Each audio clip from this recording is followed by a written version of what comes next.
Senhoras e senhores, declaro aberta a segunda reunião do ciclo de audiências públicas na Comissão de Desenvolvimento Regional e Turismo, realizando com o objetivo de discutir temas da agenda regional, identificando obstáculos ao desenvolvimento do Brasil e discutindo ações efetivas para o seu enfrentamento. Como sempre, informo aqueles que estão participando dessa nossa audiência pública que poderão as suas sugestões, perguntas, comentários serem recebidas pelos seguintes canais. O portal E-Cidadania, que pode ser acessado a partir do site da comissão, ou pela ouvidoria, pelo número 0800 061 2211. Excelentíssimas senhoras senadoras, excelentíssimos senhores senadores, senhoras e senhores participantes desta audiência pública, estimados telespectadores que nos acompanham pela TV Senado e que eu continuo agradecendo por a extensa participação que vem tendo essas mesmas audiências. Esta segunda mesa do ciclo de debate sobre desenvolvimento regional é destinada a tratar do tema o Plano Nacional de Recursos Hídricos e Desenvolvimento Regional, o desafio da expansão dos serviços de saneamento básico do Brasil. Em que pese sua elevada importância social e econômica, o cenário do saneamento básico no Brasil é, como todos nós sabemos, preocupante e desigual. De acordo com dados reunidos no Diagnóstico dos Serviços de Água e Esgoto do Sistema Nacional de Informações sobre Saneamento, o SNIS, o índice médio nacional da população atendida com redes de abastecimento de água era, em 2019, de 83,7%, enquanto na região sudeste o índice registrado é de 91,1%, na região nordeste ele diminui para 73,9%. No norte, alcança apenas 57,5%. Quando se trata de coleta de esgoto, a situação, então, é alarmante. O índice médio nacional de atendimento com rede é de 54,1%. E as diferenças regionais revelam-se ainda mais discrepantes. O Sudeste registra 79,5% de cobertura. O Centro-Oeste, 57,7%. O Sul, 46,3%. O Nordeste, 28,3%. E, por fim, o Norte apresenta apenas 12,3% de atendimento por rede. Vejam as diferenças e as discrepâncias e as necessidades que nós temos de equilibrar esse sistema. Esses números que muito nos entristecem, a todos nós, não chegam a nos surpreender. São parte da fotografia do nosso atraso na questão de saneamento básico no Brasil. Embora tenha havido avanços em relação a anos anteriores, a velocidade das melhorias, entretanto, é com frequência absorvida ou superada pelo próprio crescimento populacional. Sem condições adequadas de saneamento, as populações desatendidas estão mais expostas aos riscos de doenças. O saneamento precisa ser entendido como a base do sistema de saúde do país.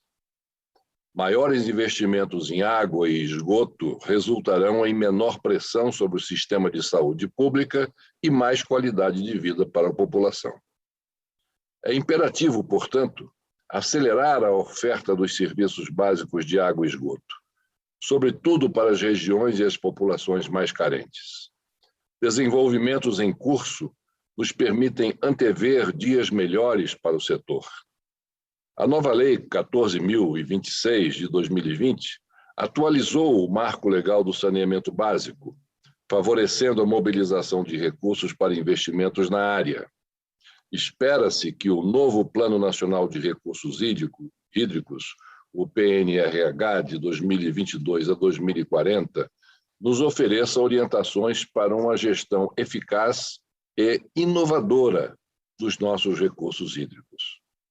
Para lançar luz sobre este e outros aspectos do nosso tema de discussão, decorrente do requerimento número 7 de 2020 da CDR, de autoria de Sua Excelência, o senador Isalci Lucas, contamos hoje com a participação dos seguintes debatedores.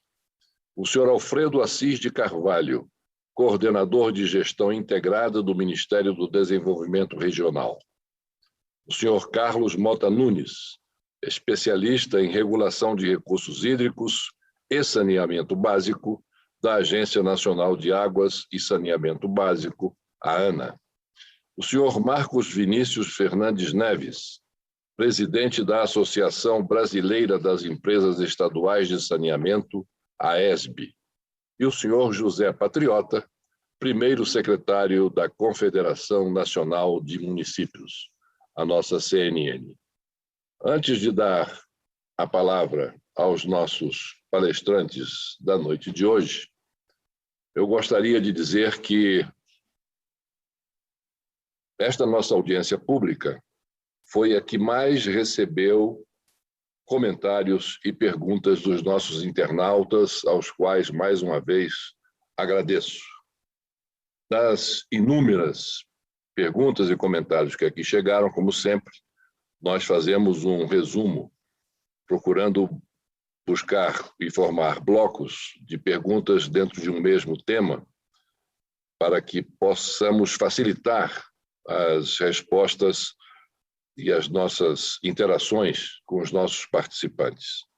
De modo que, diferentemente das outras vezes, quando eu colocava as perguntas ao final, eu achei conveniente colocar essas perguntas e comentários no início, para que todos os senhores palestrantes pudessem, na medida do possível, responder esses questionários e, de alguma forma, comentar aquelas opiniões aqui exaradas. Como comentários, passarei a ler. De Genilson Luz, de Minas Gerais. Ele fala, o nome já diz, saneamento básico. É obrigação dos governantes implementar em 100% do país. E afirma ele, existe verba disponível. De Cristiane Guimarães, da Bahia. Diz ela, enquanto houver partido negando essa necessidade, nunca teremos país saneado. Não deixemos o povo ser largado à própria sorte. É obrigação. De Glauco Vicente, de São Paulo, afirma ele, é importante haver condicionamento de destinação de recursos federais e devida responsabilização de gestores pela não aplicação dos recursos. De Luciano Alba, do Mato Grosso. O saneamento básico não é levado a sério no Brasil. Fere a dignidade da pessoa humana, pois a saúde é fragilizada na falta desse serviço. De Ronaldo Mendes, de São Paulo. Um país do tamanho do Brasil, tanto em território quanto em riquezas, não se pode admitir pessoas vivendo em condições desumanas. Continuando os comentários, de Elizabeth Ramos, de São Paulo. É fundamental o saneamento básico, assim como as estações de tratamento, pois nada adianta jogar esgoto no mar ou nos rios. De Francinete Silva, do Distrito Federal.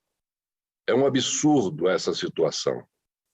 Assim está também no Pôr do Sol, Ceilândia, Brasília. Rede de esgoto para entregar em janeiro de 2020 e até hoje nunca terminaram. De Solange Regina, de Rondônia.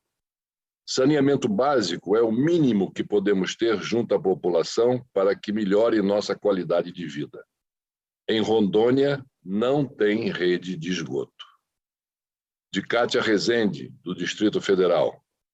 Aliado à reciclagem do lixo, o incentivo de construção de biogestores nas cidades com mais de 500 mil habitantes é uma opção biossustentável. Diana Bruneta, do Rio Grande do Sul. O saneamento básico na prevenção de doenças produz efeitos positivos para o país, tanto em termos econômicos quanto sociais. E agora as perguntas. De Leonardo Toledo, de São Paulo. O PL do saneamento básico aprovado trará quais efeitos para a expansão dos serviços de saneamento básico no Brasil? De Cauana Oliveira, do Paraná. Quais são as regiões que mais necessitam dessa expansão? De Ulisses Antônio, de São Paulo. Como obrigar as empresas de águas e saneamento dos estados a resolverem o problema de vazamentos? Cerca de 40% da água tratada é perdida. Essa é uma questão que, naturalmente, será dada aos nossos concessionários. Mas, enfim, a observação dos senhores palestrantes é importante também a respeito desse ponto. De Isabela Cury, de Rondônia. Rondônia é uma vergonha nacional em falta de saneamento básico. Qual a dificuldade em realizar essas obras? Não aleguem falta de orçamento, isso aí já foi dito. De Sheila Oliveira, do Pará. Os municípios com menos de 50 mil habitantes serão beneficiados? E as comunidades ribeirinhas serão beneficiadas? Essa é uma pergunta recorrente no rol delas que hoje recebemos. De João Neto, do Rio de Janeiro. Quando teremos a despoluição das lagoas e rios que se encontram na zona urbana deste país? De Adriana Medeiras, de Alagoas. Salve. Como está prevista a integração das demais políticas públicas com a política de recursos hídricos neste novo plano? De Nésio Mendes, do Acre. Por que ainda estamos em atraso no uso do gás produzido nos aterros e lixões no Brasil? De Vitor Hugo, do Distrito Federal. Quanto se gasta com saúde ao deixar de investir em saneamento básico? Ana Lúcia, de São Paulo. Qual a importância da educação ambiental para a efetivação do Plano Nacional de Recursos Hídricos? A educação ambiental será adotada como ferramenta? De Cassiana Miller, do Rio Grande do Sul. O que a Agência Nacional de Águas e Saneamento Básico faz com os valores repassados para desenvolver o desenvolvimento, para incrementar o desenvolvimento regional? E aqui finalizamos os comentários e respostas, resumo de tantas quantas recebemos na noite de hoje, e dando início à nossa audiência pública, concedo a palavra ao senhor Alfredo Assis de Carvalho, coordenador de gestão integrada do Ministério do Desenvolvimento Regional. Boa noite, excelentíssimo senador Fernando Collor, senadores Alci Lucas, boa noite também a todos os demais senadores e autoridades presentes, aos colegas de mesa e a todos os espectadores deste evento. Eu primeiramente gostaria de dizer que é um grande prazer estar aqui hoje representando o secretário nacional de saneamento, Pedro Maranhão, para debater esse tema que é tão relevante, né? Que é a universalização dos serviços de saneamento básico.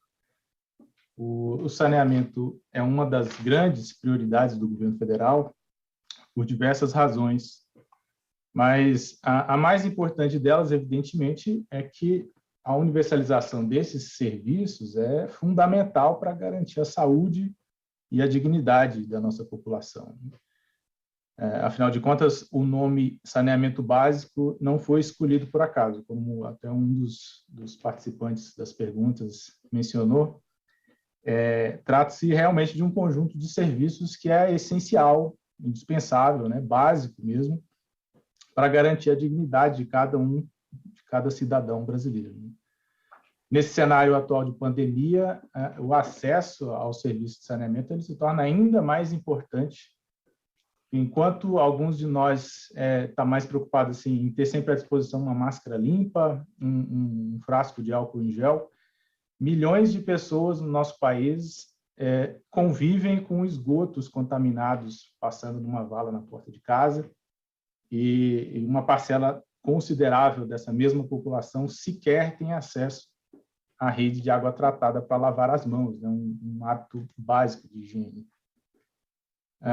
Além disso, a universalização do saneamento, ela gera uma miríade de outros benefícios sociais, econômicos e ambientais, isso também foi mencionado nas perguntas, né? Tem um número, inclusive, que é muito famoso sobre isso, que diz que a cada R$1 investido em saneamento, economiza-se 4 no sistema de saúde.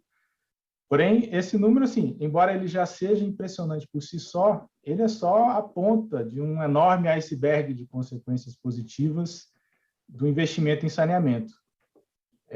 Há uma série de outras consequências, por exemplo, a redução drástica dos afastamentos do trabalho em razão de infecções intestinais, um aumento considerável na produtividade dos trabalhadores, no aproveitamento escolar das crianças. As comunidades saneadas também experimentam valorização imobiliária e, em muitos casos, até vocações turísticas são potencializadas pelos impactos positivos no meio ambiente local, né? Enfim, são essas as principais razões que nos levam a enxergar o saneamento básico como uma prioridade. Mas qual é a nossa situação atual? Como o senador Fernando Collor já até adiantou um pouquinho, hoje nós temos, segundo dados do nosso Sistema Nacional de Informações sobre Saneamento, os dados de 2019, que são os mais atualizados, né? 54,1% da população do país não tem acesso à rede de coleta de esgoto. Isso significa... Não, 50% tem acesso, né? Isso significa 100 milhões de brasileiros sem rede de coleta de esgoto na porta de casa. 83,7% da população tem acesso à rede de água na porta. Isso significa que 35 milhões de brasileiros não têm rede de água, não têm acesso a esse serviço básico. E como é que a gente resolve esse problema, né? A resposta mais imediata para essa pergunta é relativamente óbvia, foi mencionada nas perguntas também, que é assim, é preciso ampliar os investimentos em infraestrutura de saneamento. Mas, embora essa resposta esteja fundamentalmente correta, ela não basta, né? É preciso uma boa reflexão para compreender as razões de por que esse fenômeno acontece, do subinvestimento. Não se trata de mera escassez de recursos públicos, embora a gente esteja vivendo um momento de escassez de recursos públicos, isso já é claro, pelo menos para nós, na Secretaria Nacional de Saneamento, que passamos há um tempo um período de abundância fiscal, mas isso não impactou de forma considerável os índices, né, de saneamento. Diversas fragilidades legais, institucionais e regulatórias dificultavam a aplicação efetiva dos recursos. E isso levou, nos últimos anos, a uma ampla discussão para aprimoramento do marco regulatório do setor de saneamento básico, que é originalmente a Lei 11.445, de 2007, que foi atualizada por meio da aprovação, né, do Congresso Nacional do Projeto de Lei 4162, de 2019, que foi sancionado pelo presidente Jair Bolsonaro na forma da Lei 14.026, de 2020, 14 de julho de 2020, está fazendo mais ou menos um ano que a lei foi aprovada. O objetivo desse novo marco legal é estruturar um ambiente regulatório maduro para o setor de saneamento, garantindo segurança jurídica para que ocorra a ampliação e a efetividade dos investimentos, sejam eles privados ou públicos, quando estiverem disponíveis, evidentemente. E sempre visando o fim último, que é a universalização dos serviços. Quais eram os principais desses problemas que foram identificados, né? Um de destaque, que foi considerado de destaque, inclusive no tratamento que foi dado na lei, é a possibilidade de delegação do serviço sem um procedimento concorrencial. E também sem comprovação, no final das contas, da capacidade do econômico-financeira para essa prestação dos serviços, né? Também havia indefinições de décadas quanto à titularidade dos serviços em caso de interesse comum, dificuldade de viabilizar investimentos em municípios pequenos, isolados, uma grande variedade de agências reguladoras subnacionais e, consequentemente, de normas, de forma que vários prestadores ficavam submetidos a normas diferentes em cada município que ele presta, né, o serviço, e também uma carência de coordenação da política federal, com vários órgãos prestando serviços e prestando apoio ao setor, mas de forma um tanto quanto descoordenada, né? E como é que o novo marco legal abordou essas questões?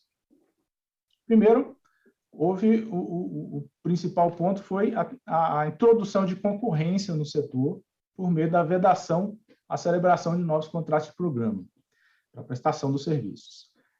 E isso significa que as empresas estaduais elas vão poder se manter operando desde que concorram agora em condições de igualdade com as outras empresas, né?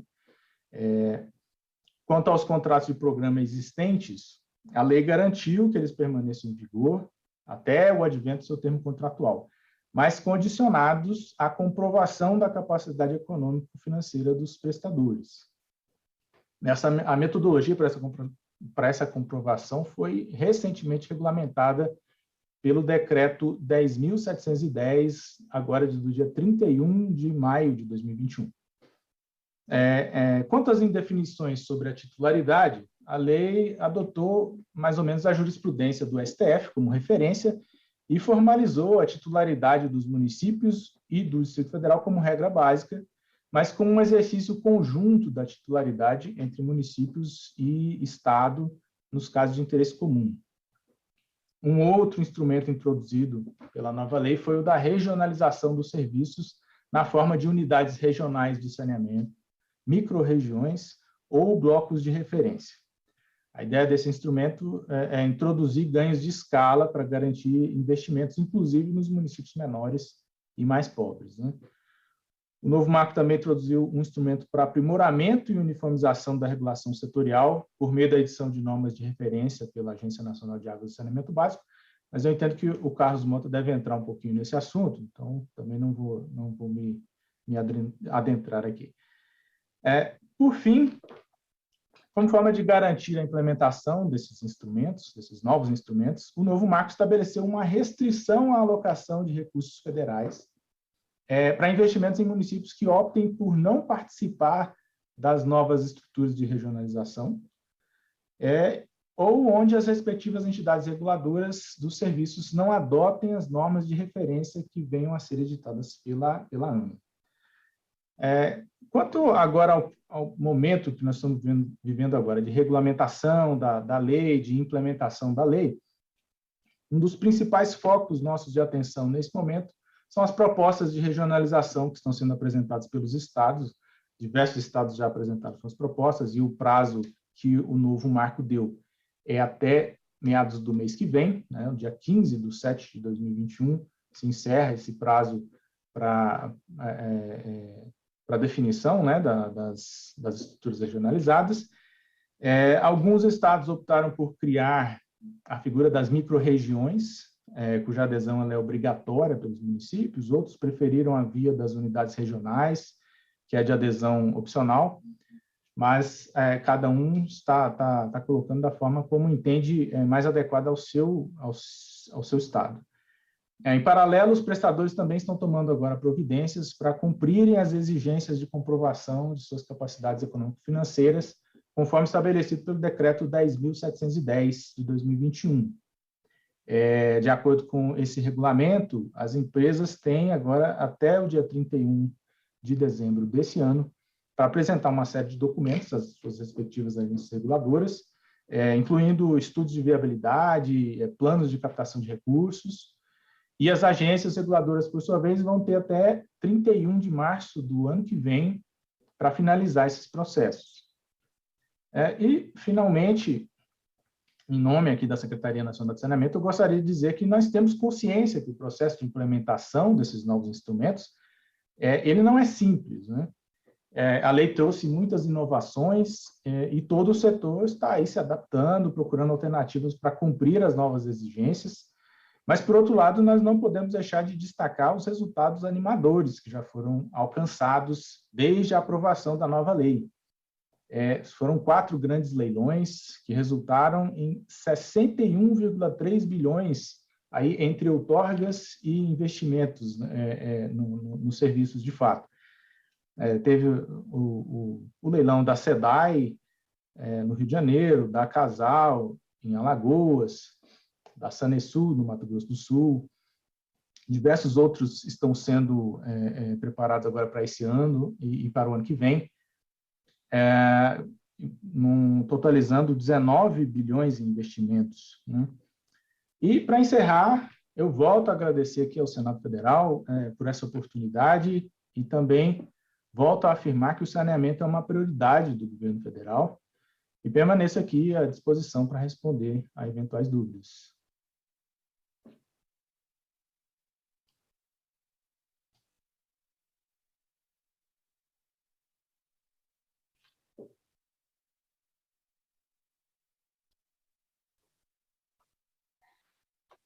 Muito obrigado ao senhor Alfredo Assis de Carvalho, coordenador de Gestão Integrada do Ministério do Desenvolvimento Regional. Passo agora a palavra ao senhor Carlos Mota Nunes, especialista em regulação de recursos hídricos e saneamento básico da Agência Nacional de Águas e Saneamento Básico, pedindo sempre que nós prestemos um pouco de atenção aos comentários e às perguntas que foram feitas pelos nossos internautas, e que, na medida do possível, os senhores palestrantes pudessem oferecer alguma resposta àquilo que aqui foi colocado. Com a palavra, o senhor Carlos Mota Nunes. Obrigado, senador. Queria cumprimentar o excelente senador Fernando Collor e, na sua pessoa, cumprimentar os demais senadores também, os colegas de mesa, o Alfredo, o José Patriota, todos os amigos que participam, né? Então, como já colocado, né, eu sou atualmente coordenador do Grupo de Trabalho de Saneamento Básico, que foi criado dentro da Agência Nacional de Águas em fevereiro de 2019, com a missão de estruturar a ANA por recebimento dessas novas competências, né? Então, esse novo marco legal do saneamento, a Lei 14.026, ela surgiu anteriormente na discussão de 2 medidas provisórias, né? A medida provisória 844 e a medida provisória 868, né? As 2 medidas provisórias não findaram, né, não foram aprovadas, mas trouxeram de volta o saneamento por debate político nacional, né? Então, acho que essa foi uma muito importante. O saneamento estava esquecido do debate político e essas 2 medidas provisórias trouxeram e pavimentaram o caminho que, durante um ano de discussão do PL 4162, que aprovou a Lei 14.026, né? Bom, nesse contexto, né, acho que o Alfredo já abordou uma parte do que eu vou falar, mas só para a gente se situar, né, o que essa lei trouxe aqui para a gente, né? Eu costumo dizer que são 4 grandes pilares, né? O primeiro é a questão realmente das metas de universalização, né? Os números nossos são vergonhosos hoje de cobertura do Brasil. E hoje a lei trouxe uma meta clara. Em 2033, nós temos um alvo. Sabemos onde queremos chegar.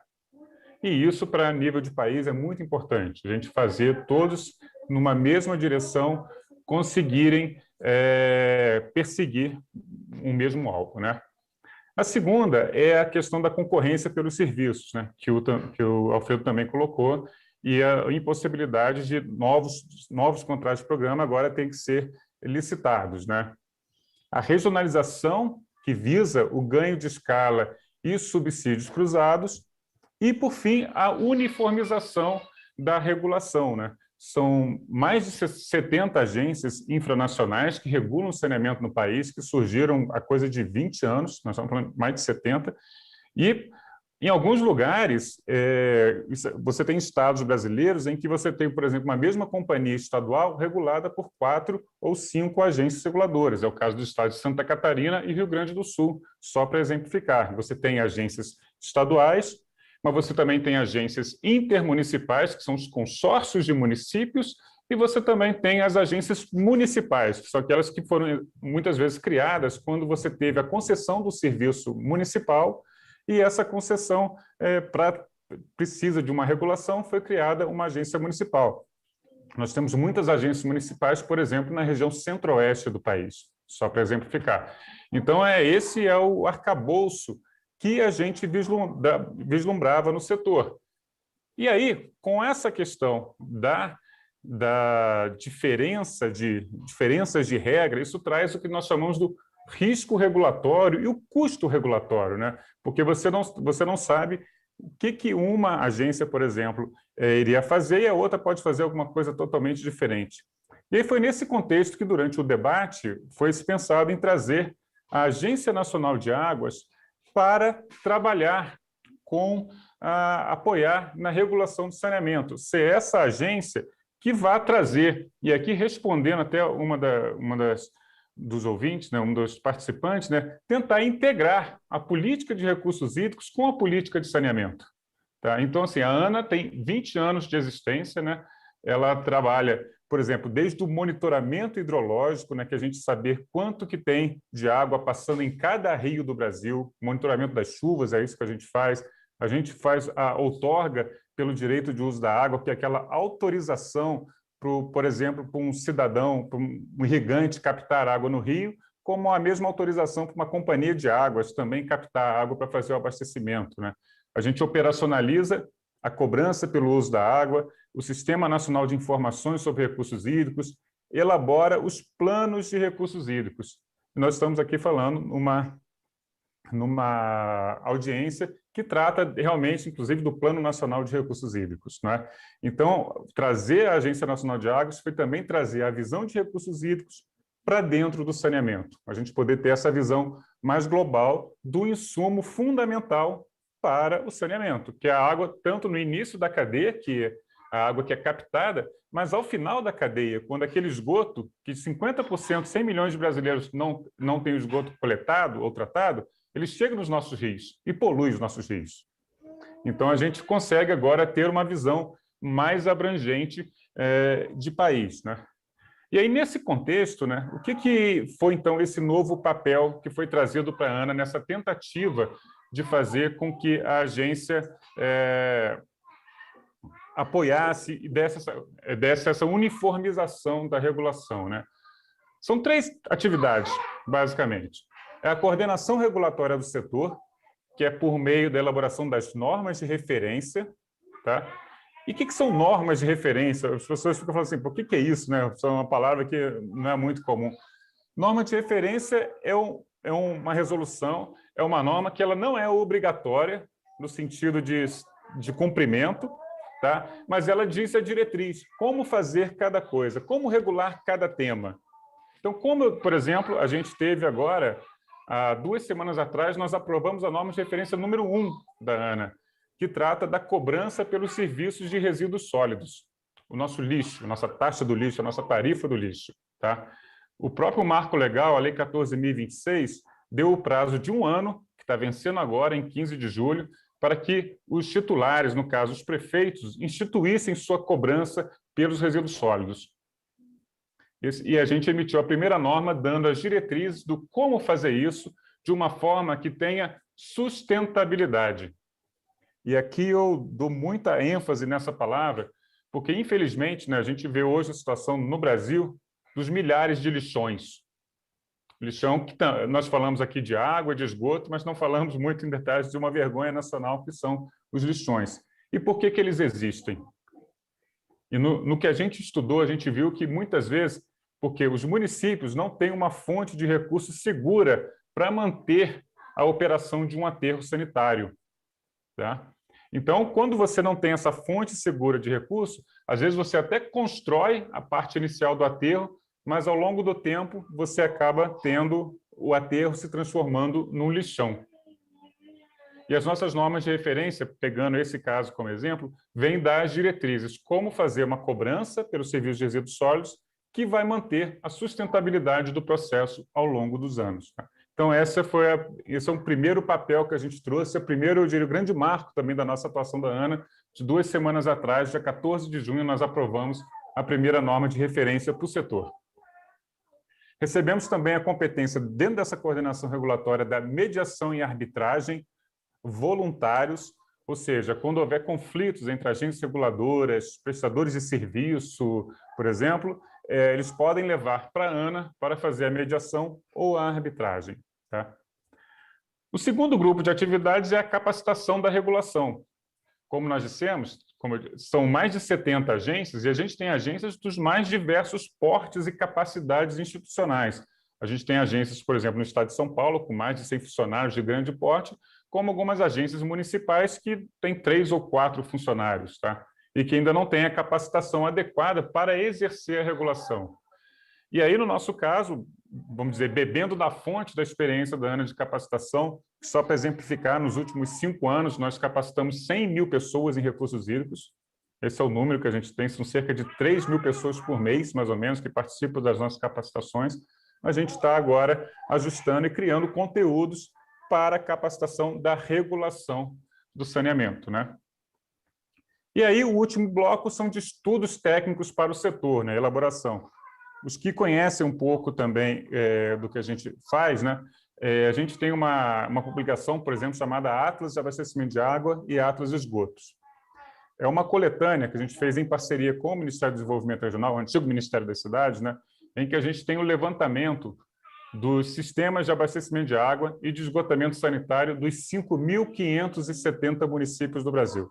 Então, qualquer município, você vai no seu celular, no seu aplicativo, você procura lá, você vai saber qual é a população atendida, qual é a capacidade do sistema, se ele precisa de alguma outra obra, se aquele rio ou manancial tem capacidade de atender aquele município ao longo do tempo, com crescimento populacional, qual é o croquis do sistema, quanto custa implantar um sistema desses, né? Então, a gente tem isso para todos os municípios, tanto para água quanto para esgoto, e agora a gente vai querer expandir isso para resíduos sólidos e para a drenagem urbana, que também é um tremendo problema que a gente enfrenta aqui no Brasil e que sempre foi deixado para trás dentre os 4 componentes do saneamento, né? Bom, já partindo aqui para o final, para ficar aqui no meu tempo, né? Foi trazido o que a gente pode trazer aqui de sugestões e coisa para atuar. Por exemplo, foi citado, por exemplo, como as empresas podem resolver a questão das perdas, né? Um dos temas que estão elencados para a própria ANA é fazer uma norma de referência com diretrizes para esse controle de perdas. Tá? Então, é só mais um exemplo aqui. Isso está na nossa agenda regulatória, vai ser tratada do ano que vem na agenda regulatória, mas a gente já está se preparando consultorias e tudo, para que a gente possa realmente fazer frente e colaborar com todo o setor para isso, né? Então, esse é um exemplo da forma como a gente pode atuar, não é? E como sugestão, para mim está muito claro agora, inicial, que a gente teve nessa primeira norma de referência sobre a cobrança de resíduos, né? Foi muito interessante para a gente ver que na sua casa, na sua rua, o serviço de resíduos sólidos ele tem 2 grandes componentes, né? Vamos chamar assim, a coleta de lixo, aquela que você bota o lixo na porta da sua casa e vem o caminhão de lixo e coleta, e tem o serviço de limpeza urbana, que é a varrição, que é a poda de árvores e tudo, que é aquele feito pela prefeitura para toda a cidade, né? Não para a tua casa necessariamente. E esse serviço de limpeza urbana, a gente descobriu, por questões legais, a gente não pode cobrar por ele.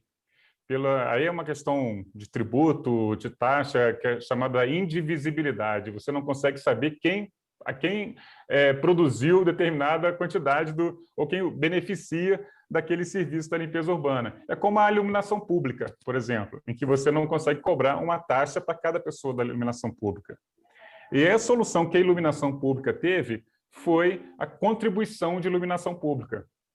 Tá? Foi uma PEC que criou uma contribuição de iluminação pública, que é uma coisa que a gente gostaria de trazer para a limpeza urbana, para que a limpeza urbana também possa ser financiada por uma contribuição e não por impostos, e assim não concorrer com as diversas despesas que o município tem no seu dia a dia, né? Então, acho que isso poderia ser uma grande coisa para a gente trazer e aumentar a sustentabilidade da prestação dos serviços de resíduos sólidos.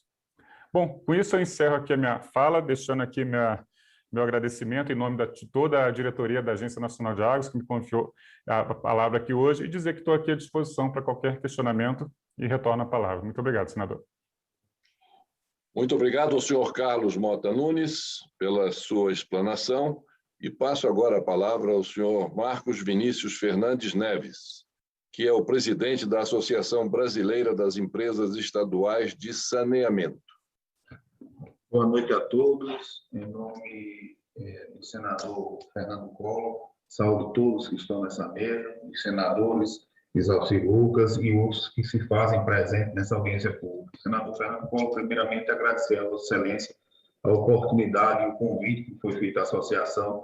É um tema extremamente palpitante e, eu diria, desafiador para todos nós que estamos aqui, que fazemos saneamento no país, né? Eu costumo dizer que não é à toa que o retrovisor ele é menor do que o para-brisa, para que a gente veja mais para o futuro e olhe só para o passado para aprender com aquilo que nós precisamos aprimorar.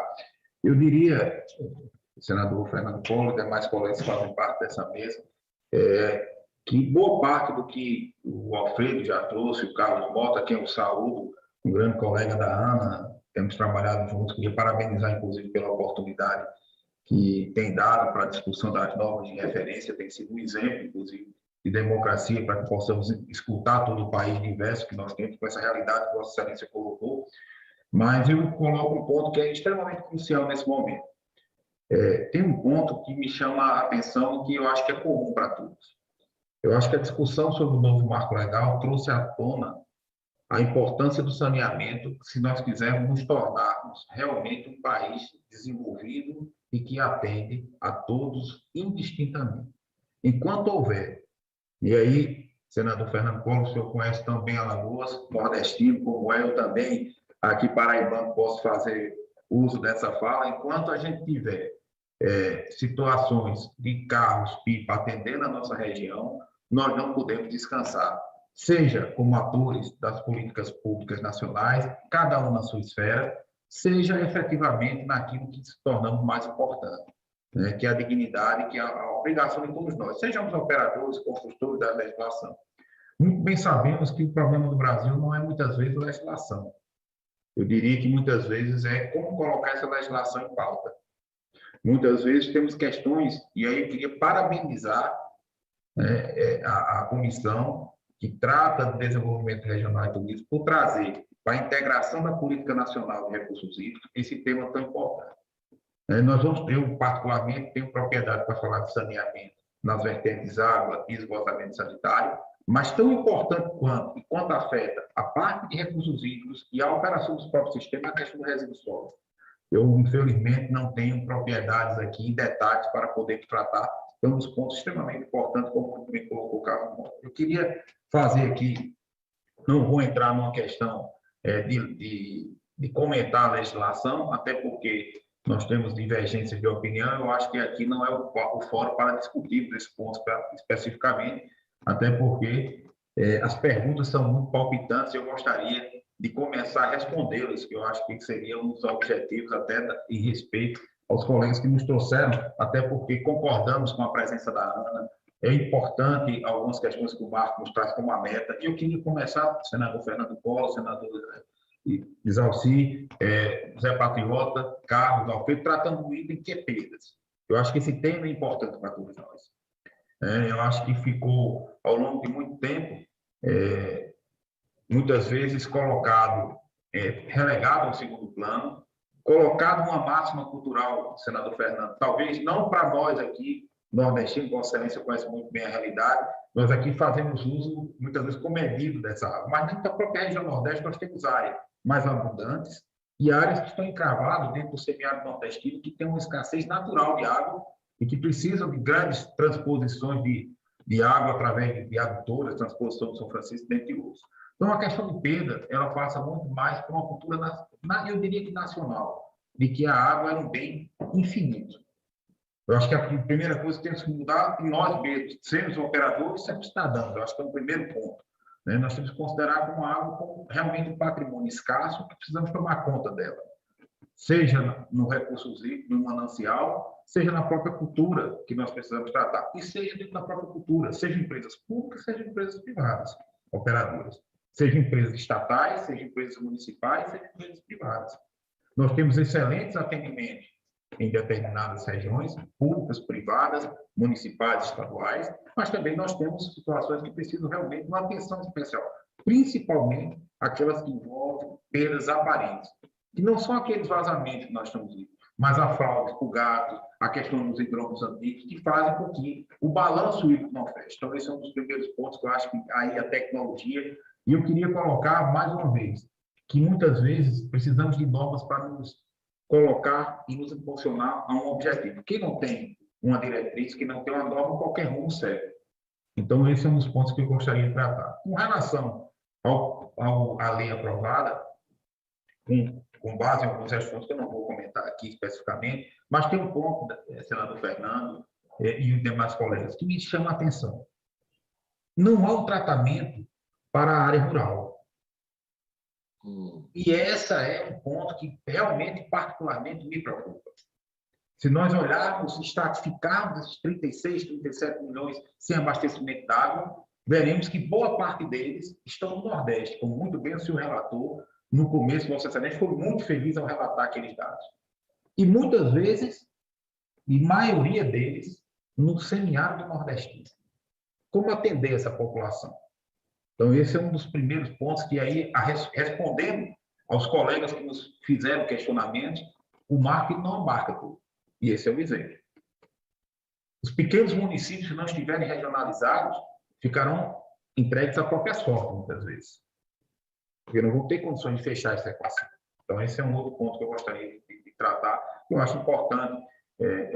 Não é fácil de resolver. A questão ambiental, ela perpassa não só, como muito bem falou a colega que nos fez um relato, para o Plano Nacional de Recursos Hídricos, mas fundamentalmente dentro das operadoras de saneamento, para poder a questão do reuso da água, do uso correto da água, das políticas públicas de reuso.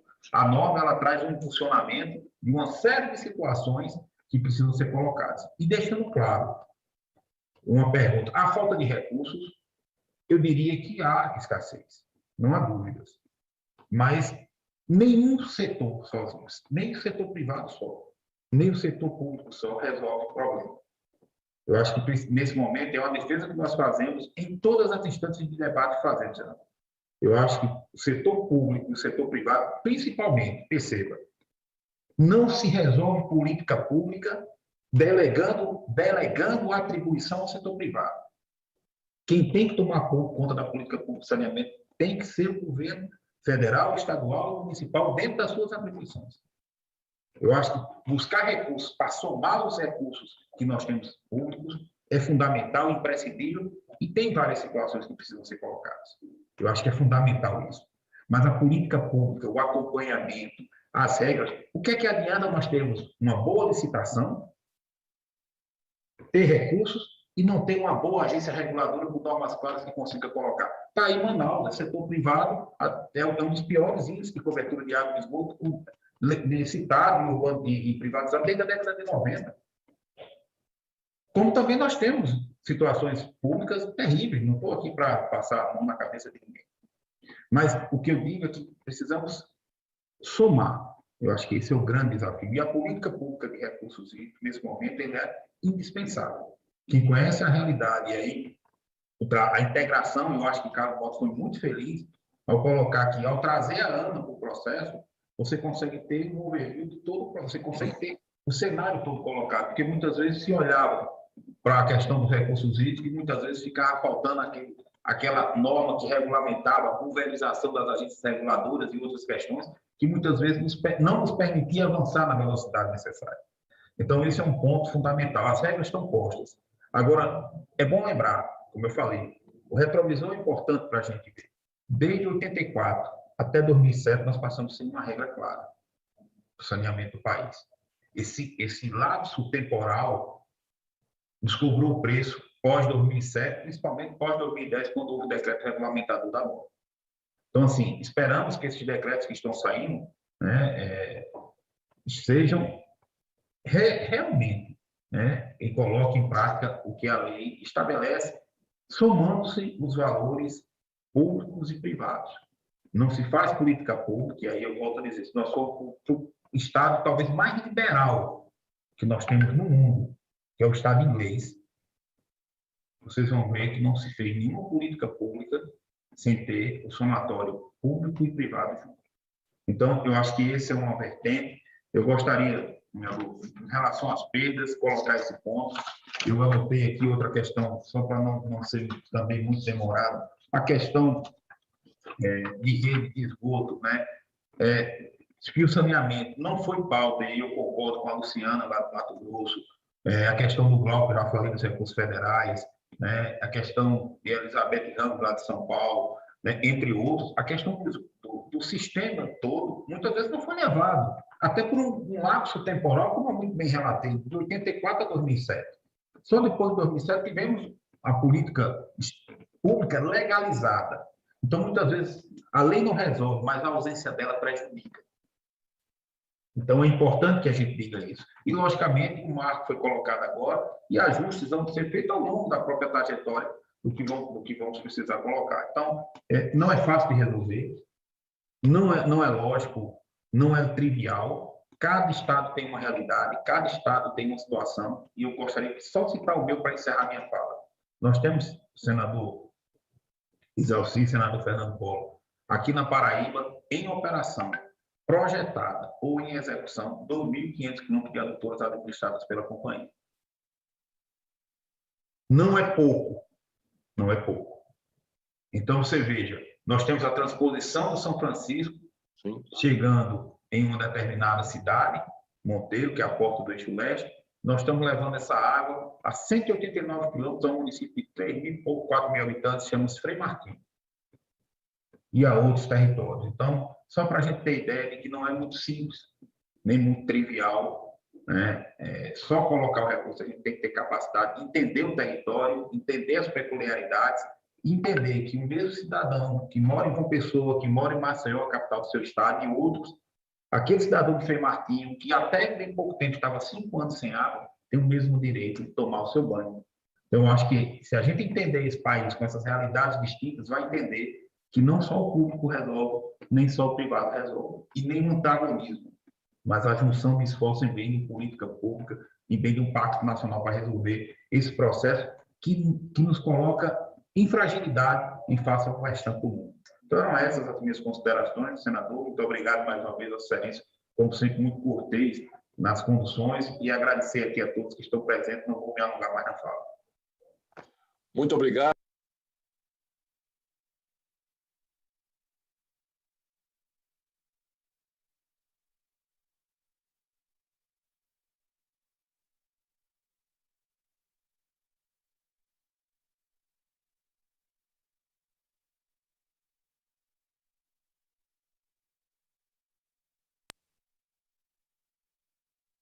Muito obrigado ao senhor Marcos Vinícius Fernandes Neves, presidente da Associação Brasileira das Empresas Estaduais de Saneamento, pelas suas palavras.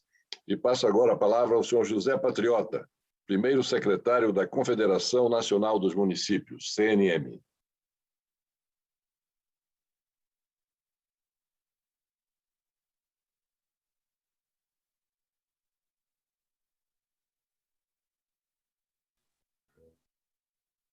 Boa noite, senador Fernando Collor, demais senadores, membros da comissão. Quero cumprimentar o senhor Alfredo Assis, do MDR, Carlos Mota, da ANA, e Marcos Vinícius, da ESB, que acaba de usar a palavra.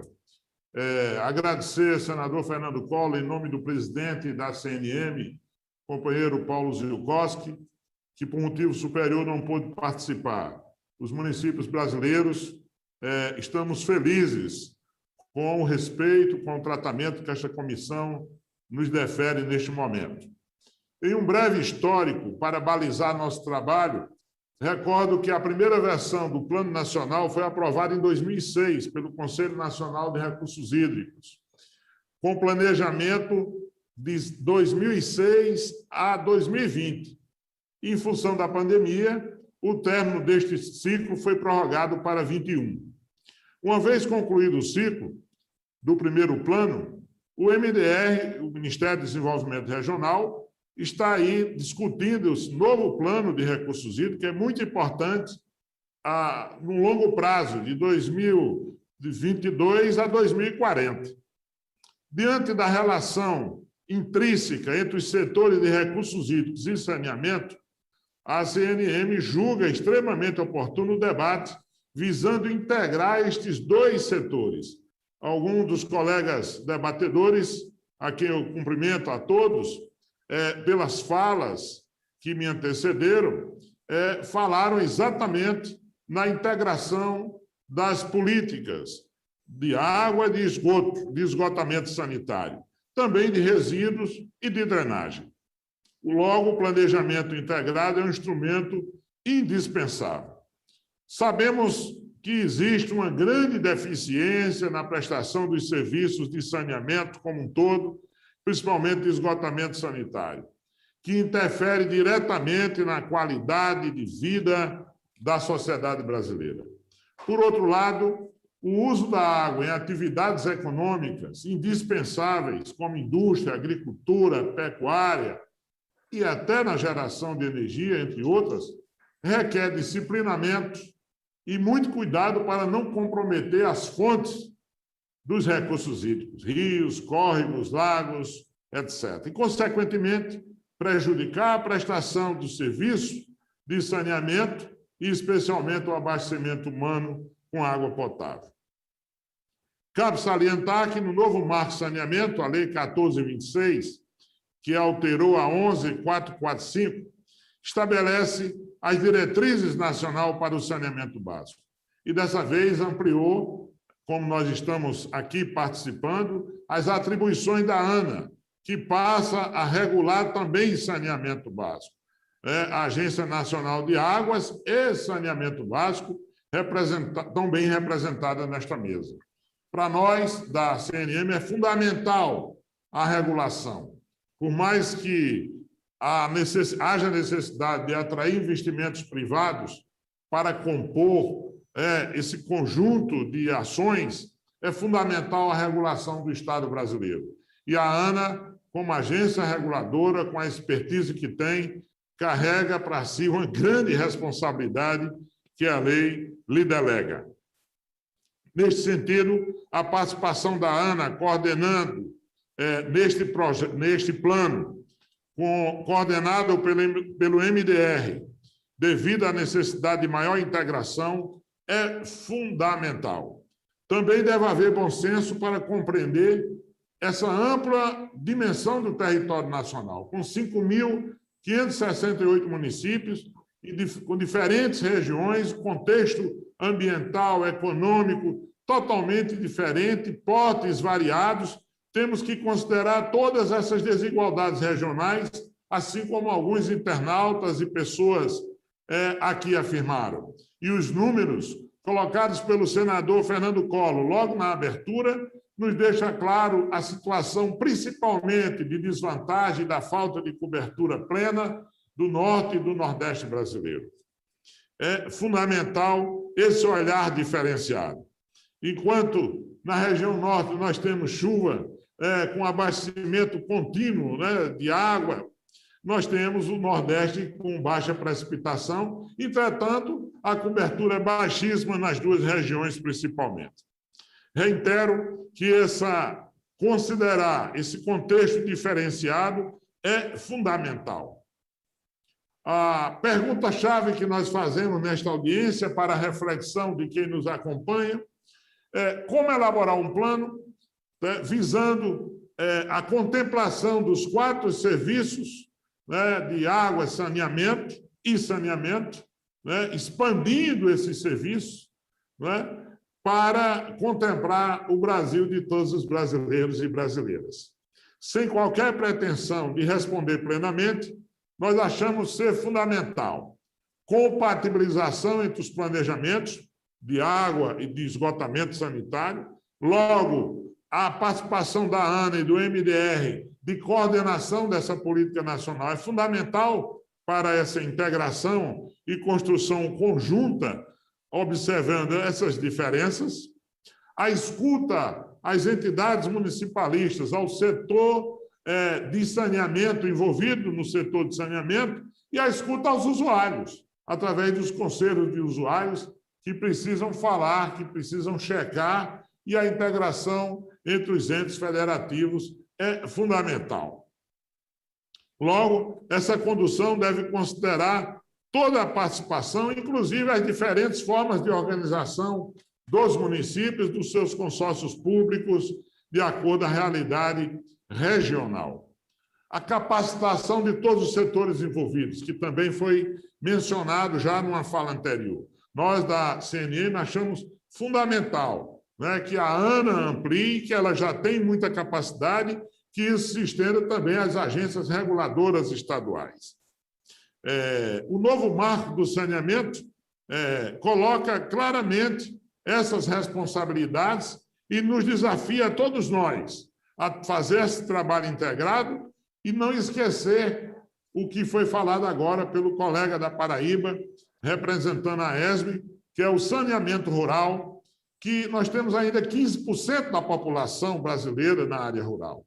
E aqui no Nordeste, como nordestino, pernambucano, nos chama a atenção o modelo que o Ceará desenvolveu com o CISAR. Acho que é preciso colocar e adequar, adotar tecnologias apropriadas de acordo com a realidade local e o saneamento rural, começando por água. Disponibilidade de água potável é fundamental e estratégico para que se garanta a cidadania às pessoas do campo, né? E se evite tanta migração, e o senador Fernando Collor e tantos outros aqui presentes sabem mais do que ninguém a situação, por exemplo, do Nordeste e do próprio Norte, que, apesar de chover muito, ainda temos dificuldade, sobretudo, em saneamento.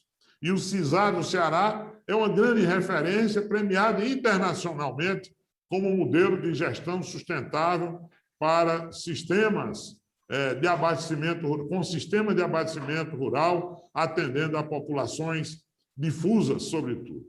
E é uma estratégia totalmente diferente a ser adotada para o semiárido brasileiro, mediante toda essa realidade.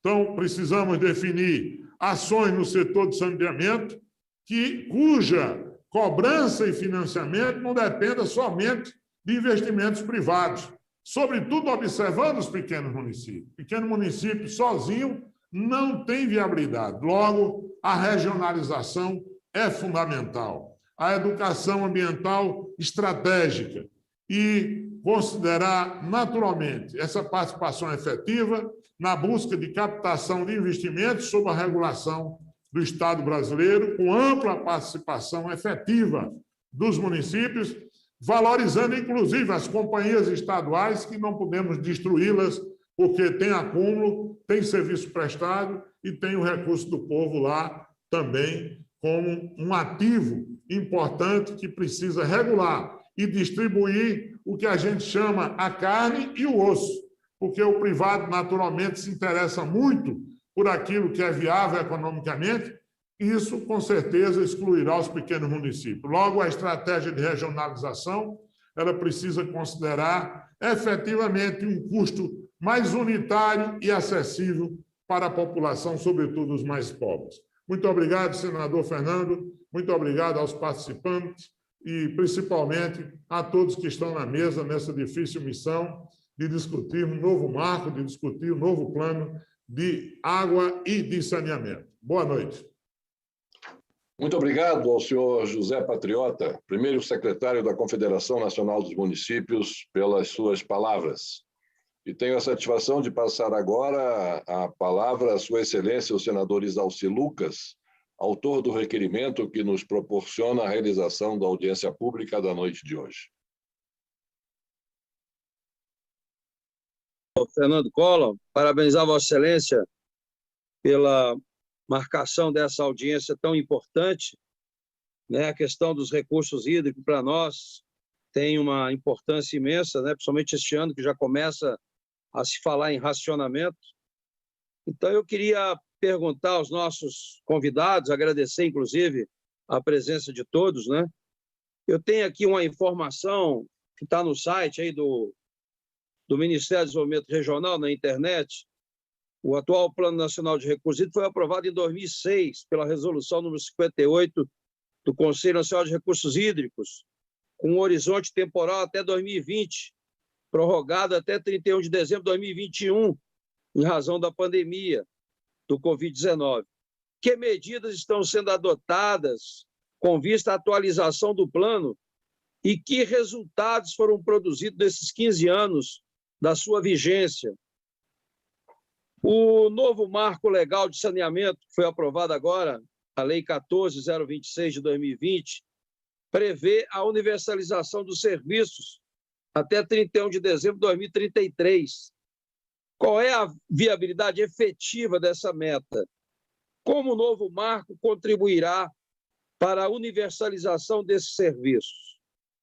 As empresas prestadoras de saneamento básico estão entre as principais poluidoras de recursos hídricos no país, uma vez que a maior parte dos esgotos são despejados sem tratamento nos corpos d'água. Como a Agência Nacional de Águas e Saneamento Básico tem enfrentado esse problema? E, para finalizar, presidente, a ocupação de áreas de proteção permanente e de mananciais por assentamentos humanos informais é um dos fatores também de comprometimento de recursos hídricos. Que medidas têm sido adotadas para coibir esse fenômeno, que é hoje muito usual? O crescimento das cidades comprometendo, né, as nascentes, córregos e até rios, né? As minhas considerações, presidente. Muito obrigado a Vossa Excelência, senador Isalci Lucas, pela sua participação e pelo seu requerimento que deu margem à realização da nossa audiência pública da noite de hoje. E passo a palavra para oferecer resposta à indagação feita por Sua Excelência, o senador Isalci Lucas, ao senhor Carlos Mota Nunes, especialista em regulação de recursos hídricos e saneamento básico da Agência Nacional de Águas, a ANA. Muito obrigado, senador Fernando Collor. Muito obrigado, senador Isalci. Vou procurar responder as questões que foram direcionadas, então, aqui à Agência Nacional de Águas, né? A primeira foi sobre a questão do como a ANA tem enfrentado o problema dos esgotos não tratados nos rios brasileiros, né? Bom, a gente tem uma atuação, anteriormente, nós somos a Agência Nacional de Águas e Saneamento Básico vai fazer 1 ano, né? Antes nós éramos a Agência Nacional de Águas. Mas, mesmo assim, a gente sempre teve uma atuação, esgoto sempre foi um foco da nossa atuação fundamental, né? Por exemplo, desde 2001, a gente tem um programa que chama PRODES, que é o Programa de Despoluição de Bacias Hidrográficas, que é um programa que financia a boa operação de estações de tratamento de esgotos, né? A gente tem cerca de 80 estações contratadas pela ANA, que a gente, em todo o Brasil, que a gente acompanha trimestralmente as metas de tratamento de esgotos, ou seja, o quanto que aquela estação, se aquela estação realmente está tratando aquela quantidade de esgotos que estava prevista no seu projeto, porque algumas vezes você constrói a estação, mas não constrói a rede, o esgoto não chega até a estação.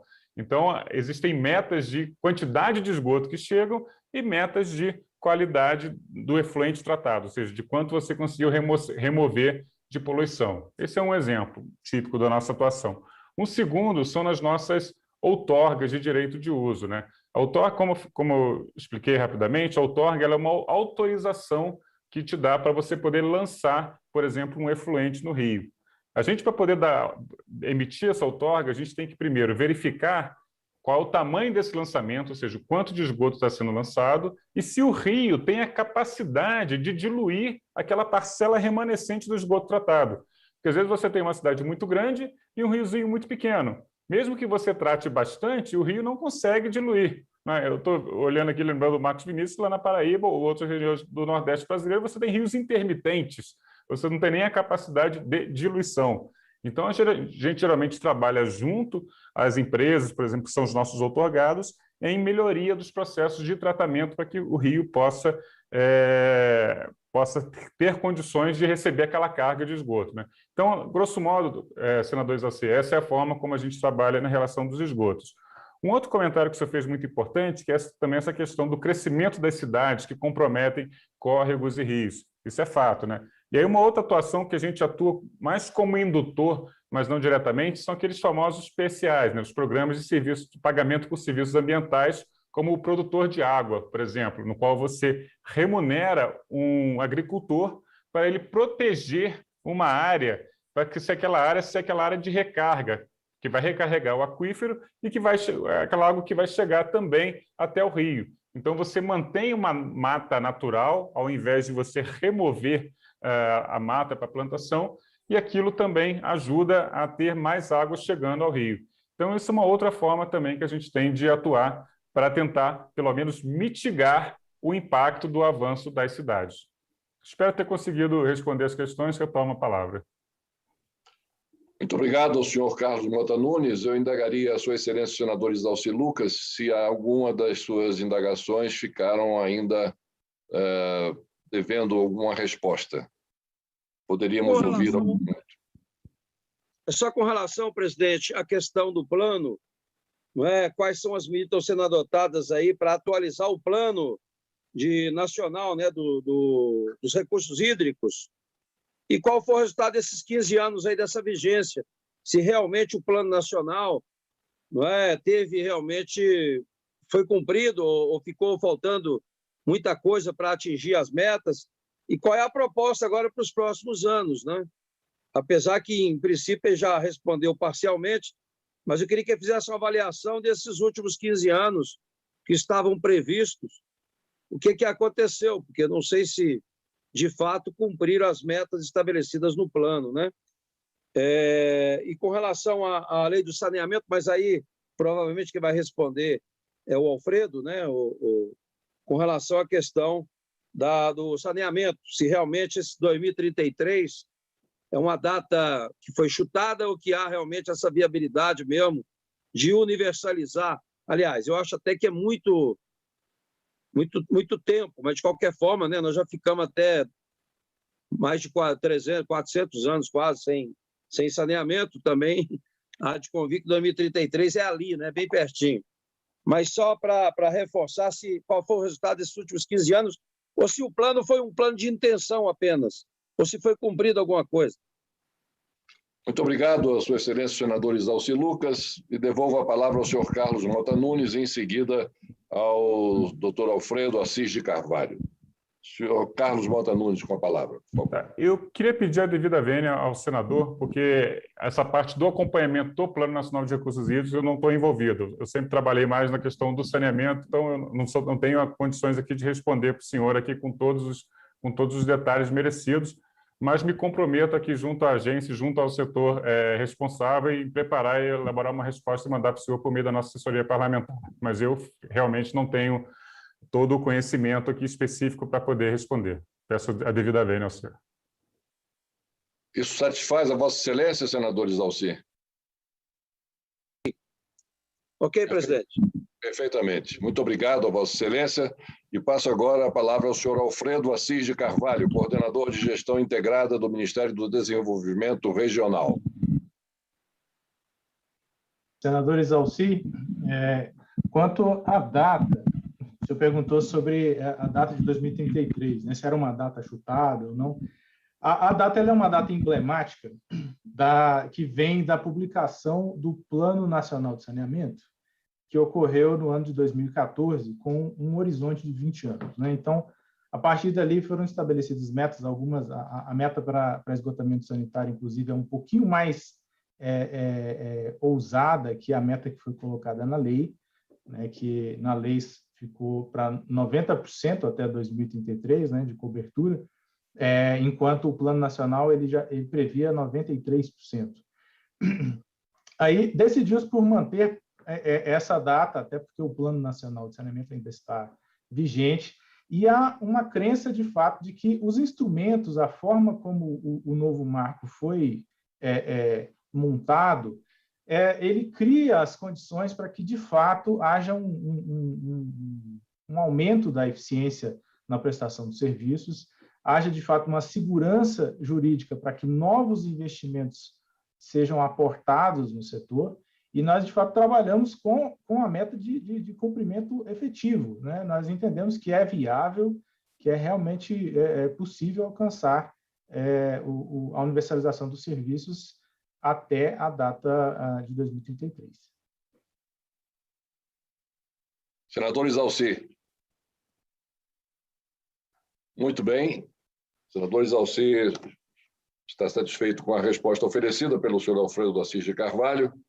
E eu gostaria, antes de terminar a nossa audiência pública do dia de hoje, agradecer a presença de todas as senhoras e senhores senadores que acompanharam esta audiência pública de extrema importância para o futuro do desenvolvimento regional do Brasil, inclusive equilibrando essas desigualdades que hoje soam tão fortes para cada um de nós, essas desigualdades entre Norte e Nordeste e o Sudeste do país, sobretudo, e que haveremos, com o novo marco regulatório do saneamento, iniciar o trabalho para a retomada da possibilidade do acesso de água e esgotamento sanitário para toda a população brasileira.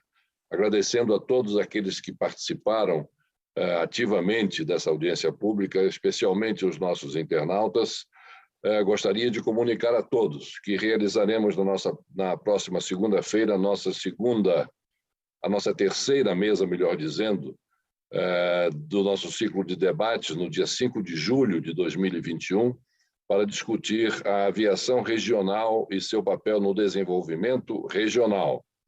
O presente tema decorre também do requerimento número 5 de 2020 de Sua Excelência, o senhor senador Isalci Lucas.